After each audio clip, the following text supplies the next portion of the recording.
जब डेफनी कहती है आखिर मैं आपकी बात पे यकीन कैसे करूं, तो जेरल कहती है क्या तुमने क्या बोला? तो वो कहती है मैंने वही बोला जो आप सुन रही हैं। तो जेरल कहती है तुम मुझ पे ऐसे इल्जाम कैसे लगा सकती हो, मैं तुम्हारी फर्ज के लिए यहाँ पर आई हूँ। तो हमारी डेफनी कहती है आखिर मैं आपकी बात पे यकीन कैसे कर लूं? तो वो कहती है आखिर तुम ऐसे बात क्यों कर रही हो? और वो सोचती है आखिर इसके साथ मसला क्या है, पहले तो मेरी बात आराम से मान लेती थी। वो कहती है ऐसा हो नहीं सकता प्रिंसेस, मैं आपको ट्रिक करूं, मैं आपके लिए सब कुछ कर रही हूँ और आपको मेरी बात पे यकीन करना होगा। तो डेफनी कहती है जैसे मैं हमेशा करती थी। वो कहती है हाँ बिल्कुल, आपको मुझ पर ट्रस्ट है ना? तो डेफनी सोचती है ट्रस्ट, मुझे इस पे ट्रस्ट है? हाँ बिल्कुल, मुझे लगा था कि मुझे इस पे ट्रस्ट है और मैं हमेशा इस पे यकीन करती थी, लेकिन जब मैं उस जेल में कैद थी ना तो मेरे पास जेरल आई थी और उसने कहा था आखिर कब से तुमने मुझ पर ट्रस्ट करना शुरू कर दिया? मुझे तो नहीं लगा कि मैं तुम्हारे जैसे किसी के ट्रस्ट के काबिल हूँ जिसको मैजिक यूज करना नहीं आता, और तुम्हें लगा था कि तुम इतनी बेवकूफ हो जिसको मेरी बात समझ में नहीं आ रही, और तब उसका मजाक उड़ा रही थी। लेकिन तभी प्रेजेंट में डेफनी खड़ी होती है और वो सोचती है अब से मैं पूरी कोशिश करूंगी कि वो मुझे बेवकूफ ना बना सके, क्योंकि इस बार भी वो किसी इनोसेंट को फ्रेम करने की कोशिश कर रही है। उसे क्या लगा था कि मैं एक ही ट्रिक में बार बार फंस जाऊंगी। वो कहती है अब से तो मुझे ट्रिक नहीं कर सकती, तो एक्ट करना बंद कर दो। वो सोचती है क्या आखिर डेफनी जिसमें कोई भी कॉन्फिडेंस नहीं था ऐसी चीजें कैसे कह सकती है जैसे उसको मुझ पर यकीन नहीं हो। तो हमारी डेफनी सोचती है ये तो अपने एक्सप्रेशन कंट्रोल नहीं कर पा रही, ठीक है मुझे यहाँ से भागना होगा। लेकिन तभी उसका हाथ जेरल पकड़ लेती है। वो कहती है कहाँ पर जा रही हो तुम? तो डेफनी कहती है क्या? वो तो बहुत डर गई थी। तो जेरल तो बिल्कुल पागल हो गई थी। वो कहती है प्रिंसेस आखिर कहाँ जा रही हो? मैंने तुम्हें कहा ना कि तुम्हें मेरे साथ जाना चाहिए। तो डेफनी सोचती है क्या इसकी आंखें ये तो बहुत ज्यादा डरावनी लग रही है। तो तब जेरल उसको घसीटते हुए वहां से लेके जा रही थी। वो कहती है तुम्हें बस थोड़ा सा टाइम चाहिए होगा, हम लोग हाथ पकड़ के चलते हैं जैसे हम हमेशा चलते थे, ठीक है? लेकिन डेफनी तो बहुत ज्यादा डर रही थी। तो जेरल कहती है आई होप कि तुम्हारी मिसअंडरस्टैंडिंग ठीक हो जाए, क्योंकि ये सब कुछ मैं तुम्हारे लिए कर रही हूँ प्रिंसेस। तो डेफनी सोचती है अब मुझे क्या करना चाहिए, क्या मैं प्रिटेंड करूँ कि मुझे इसकी बात समझ आ रही है, लेकिन मैं इसके साथ सेफ नहीं रहूंगी। और वो सोचती है नहीं, मैं दोबारा से इसके साथ नहीं रहना चाहती, और मुझे तो अभी भी वही फीलिंग याद आ रही है जब मैं जेल में कैद थी, मुझे यहाँ से भागना है, मैं इसके साथ ही रहना चाहती। तो तभी उसका हाथ छुड़वा लेती है। तो तब जेरल कहती है क्या तुम कहाँ पे जा रही हो? और डेफनी वहां से भाग गई थी। वो उसको पीछे मुड़कर देखती नहीं है। तो जेरल कहती है प्रिंसेस। तो तभी डेफनी भी दरवाजा खोलती है और जब वो बाहर देखती है तो वो जंगल था। वो कहती है क्या हम लोग जंगल के अंदर हैं? और तब वहां से भागने लगती है, लेकिन वो सोचती है मुझे यहाँ से भागना होगा, पता नहीं मुझे कहाँ जाना है लेकिन कहीं जाना है। तो तभी वहां पर और बहुत सारे आदमी आ गए थे। वो कहते हैं प्रिंसेस हम आपको रेस्क्यू करने के लिए आए हैं, फिक्र ना करें, हम लोग बेबीलोन मार्कुस की तरफ से आए हैं और ये सच है प्रिंसेस। और वो सोचते हैं ये आखिर अकेली क्यों है, इसके साथ जेरल क्यों नहीं है? तो वो कहते हैं हमारे पास आए ना, हम आपको सेफ रखेंगे यंग लेडी। लेकिन वो उनको देखती है तो और भी ज्यादा डर जाती है और उसको वही सिपाही याद आते हैं जो उसको जेल में ले गए थे।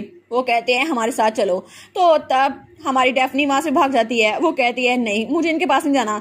तो तब जेरल दरवाजा खोलती है और कहती है तुम लोग खड़े क्या कर रहे हो, उसका पीछा करो और अभी उसको पकड़ो, अगर तुम लोगों ने उसको ना पकड़ा तो हम लोग के लिए डी एंड, हम लोग खत्म हो गए। और तब डेफनी तो बहुत ज्यादा तेज से भाग रही थी।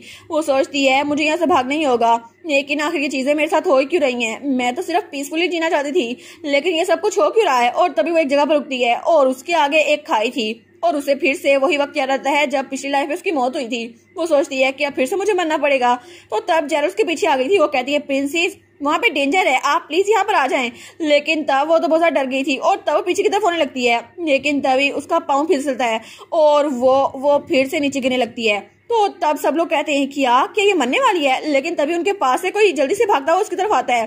तो डेफनी सोचती है मैंने अपनी पूरी कोशिश की कि मैं एक डिफरेंट लाइफ जीऊं, लेकिन मुझे लगता है मेरी डेस्टिनी चेंज नहीं हो सकती। लेकिन तभी उसका हाथ कोई पकड़ लेता है। वो कहता है फाइनली। तो डेफनी कहती है क्या मुझे कोई बचाने वाला है? तो वहां पे हमारी एलिया थी। वो कहती है फाइनली हम लोग मिल ही गए। तो डेफनी सोचती है ये लड़की, इसकी तो पिंक आईज है ना, लेकिन ये इंसान कहीं ये वही तो नहीं? तो तब हमारी हीरोइन उसको पकड़ लेती है। वो सोचती है आई एम ग्लैड कि मैं ज्यादा लेट नहीं हुई और ये क्लिफ इतनी भी हाई नहीं है, अगर मैं यहाँ से कूदी ना तो मेरी बॉडी फेरी की है और मैं बहुत ज्यादा स्ट्रॉन्ग हूँ, तो मुझे थोड़ी सी चोट आएगी, इसलिए मैं इसको बचा लूंगी। और तब वो तो बड़ी खुश थी, लेकिन तब अपनी आंखें बंद कर लेती है। वो कहती है इट्स ओके, थोड़ी सी चोट लगेगी कोई बात नहीं।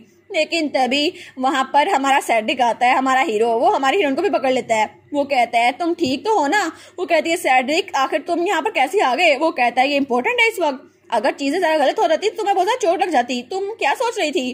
तो तब वो स्माइल कर कहती है कोई बात नहीं, मैं बहुत ज्यादा खुश हूँ, thank you so much Cedric मुझे बचाने के लिए। तो वो उसको देखता है। वो कहता है ठीक है, थैंक गुडनेस कि तुम बिल्कुल ठीक हो एलिया।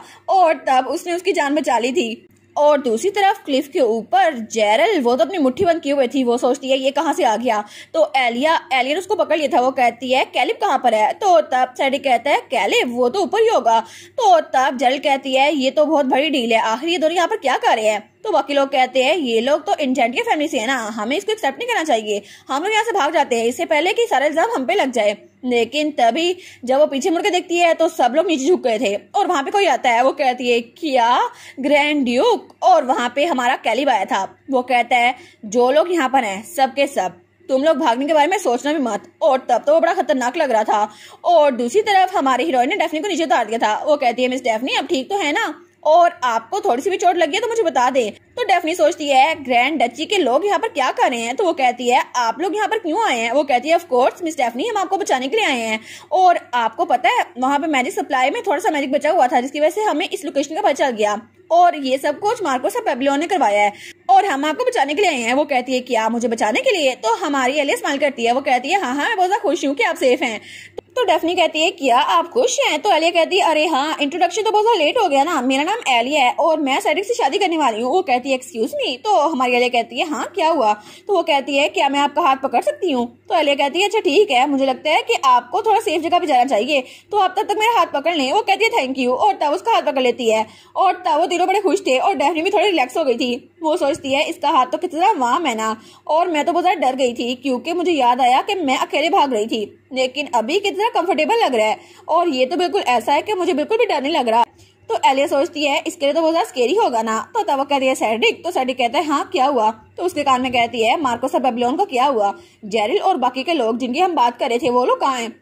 तो वो कहता है तुम फिक्र ना करो, मैंने उनपे अपना मैजिक यूज किया हुआ है, तो मार्कोस अब बेबीलोन यहाँ से भाग नहीं सकता और उसको ग्रेविटी मैजिक की वजह से मैं यहाँ पे ले आया हूँ। वो कहती है सच में तुम उसको मैजिक यहाँ पे ले आए हो, लेकिन वो तो एक बलून की तरफ फ्लोट कर रहा होगा ना। तो वो कहता है फिक्र ना करो, जेल का मसला भी हल हो गया, तुम फिक्र ना करो। वो कहती है सच्ची, लेकिन तब वो कहती है ठीक है तो अब, और तभी वहां पर कोई आता है। तो तब डेफनी कहती है वाह डैड आप आ गए, और वहां पे उसका फादर खड़ा था। वो कहता है डेफनी। तो तब वो भाग किसकी तरफ जा रही थी। तो हमारी सोचती है कैल्वेडोस, आखिर वो यहाँ पर कैसे पहुंचा। तो डेफनी अपने डैड के गले लग जाती है। वो कहती है आप मुझे मिल ही गए डैड। तो उसका डैड कहता है मुझे माफ कर दो डेफनी, मैं बहुत ज्यादा लेट हो गया। तो वो सोचती है क्या इसने भी मैजिक को ट्रैक किया, लेकिन मैं बहुत ज्यादा खुश हूँ ये अपनी बेटी से मिल गया। लेकिन वो सोचती है तुमने अच्छा काम किया कि सैडिक को फॉलो किया और यहाँ पर आ गए, लेकिन अब सारी चीजें नॉर्मल हो जाएंगी। लेकिन जब वो वहां पर देखती है ना उसके डैड को, ड्यूक कैल्वेडोस को, तो वो बहुत गुस्से से हमारी एलिया की तरफ देख रहा था और सैडिक की तरफ भी। तो सैडिक और एलिया कहते हैं क्या।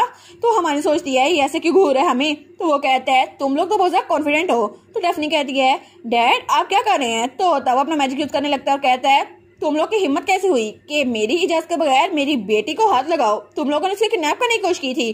तो हमारी सोचती है क्या इसको भी वही गलतफहमी हुई है। तो तब सैडिक कहता है एलिया पीछे रहना।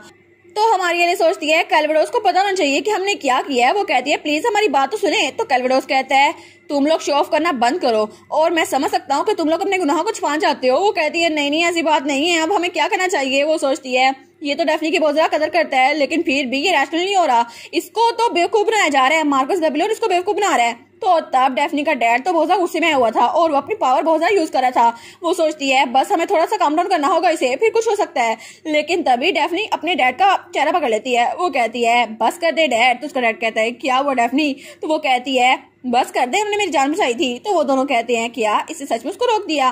तो वो कहता है डेफनी ये तुम क्या कर रही हो। तो तब डेफनी कहती है आखिर आप इंजेंटियर फैमिली को अटैक करने की कोशिश क्यों कर रहे हैं, ये लोग वो नहीं है जिन्होंने मुझे किडनैप किया था। तो उसका डैड कहता है ये लोग वो नहीं है तो कौन थे। तो तब उसको सारी स्टोरी बता देती है कि ये सब कुछ मार्कोस बेबीलोन ने प्लान किया था।